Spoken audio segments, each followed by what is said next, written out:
تعالوا بقى نعمل سلطة الطحينة بتاعة المطاعم بأقل التكاليف. بمعلقتين طحينة بس هنعمل طبق حلو. أول حاجة هجيب رغيف، أدي رغيف قطعته رغيفين عيش. هو المطاعم أو المحلات يعني بتعمل بعيش شامي، بس الحقيقة أنا ما عنديش عيش شامي، فما توقفيش وصفتك على حاجة. ممكن تعمليها بعيش شامي أو عيش فينو. تقطعي رغيفين اتنين كده حلوين وتحطي عليهم كوبايتين مية تكون سخنة. نحط كوبايتين ميه سخنه.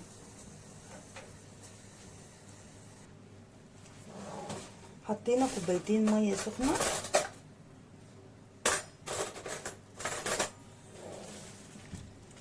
نبوش كده العيش في قلب الميه السخنه. اتاكد ان الميه طايله كل العيش، وبعدين اروح عامله ايه، اغطيه شويه لحد ايه العيش بتاعي يبوش خالص، واحضر التوابل بتاعتي. وادي بعد ربع ساعه ادي بصوا بقت عامله ازاي. هي المحلات بتعمل بعيش شامي او عيش فينو، بس انا الحقيقه لا عندي عيش شامي ولا عندي عيش فينو. اوقف وصفتي؟ لا ما توقفيش وصفتي.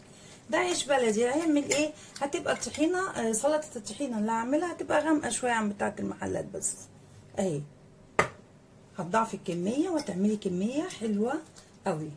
هتعملي ايه؟ هتجيبي شفشق الخلاط بتاعك وتحطي فيه العيش اللي انت عملتيه دوت.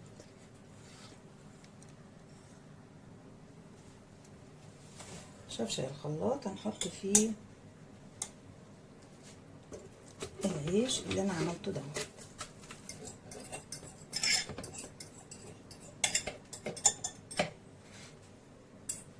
وهنضيف عليه التوابل بتاعتنا.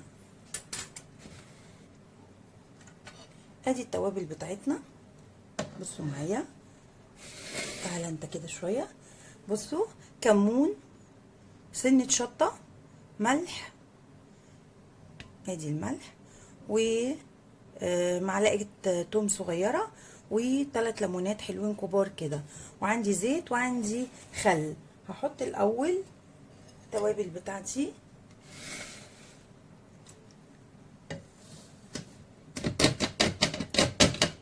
اللي هي دي، وبعدين هعصر عليهم الليمون.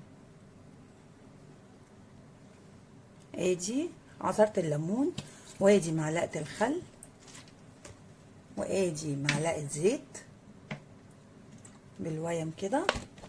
وبعدين اهم حاجه معانا في الخلطه دي يا جماعه معلقتين الطحينه. ادي بصوا، معلقتين اتنين كبار بس كده، مش هاخد اكتر من كده. واروح جايبه الخلاط وضرباهم.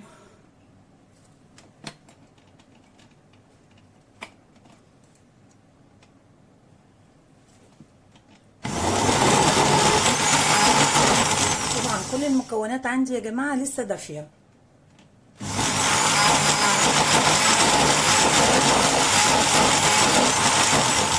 حط كمان معلقه زيت تسيل الحكايه معايا.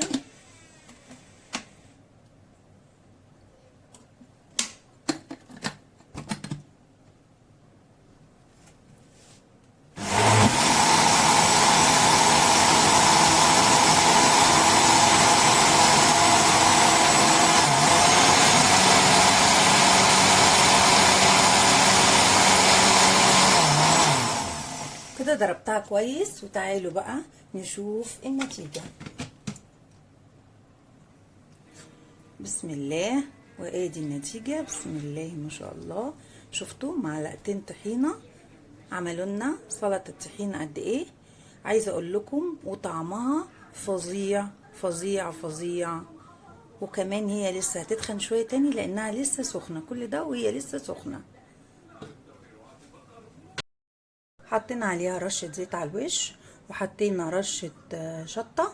ادي سمك الطحينة بصوا، ولسه متحط في التلاجة شوية، هتتخن تاني معايا. برغيفين عيش بلدي عيش بلدي من العادي اللي بتجيبيه من الفرن.